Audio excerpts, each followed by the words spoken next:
Maybe one way to get your whole whānau vaccinated is to have a little hui on Facebook or to keep a check on each other and then make a booking for everyone together so you can get it done in one go. Easy. My love for my whānau. So how about we show a little bit of love for our iwi and we all go and get vaccinated.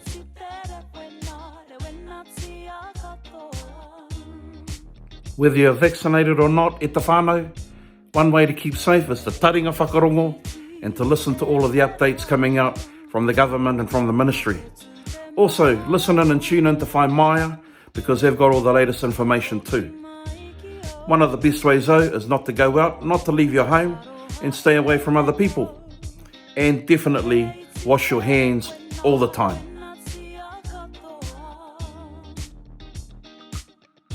E te whānau, being vaccinated means everything to Huia and I and our children.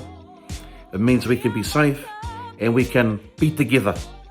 But we want to be with you guys too. But we can't do that until you all go and get vaccinated. What's more, it means that we've got the comfort and security of knowing that our children, our babies, and our kaumātua kuia are safe too. Nō reira te iwi, kia kahara.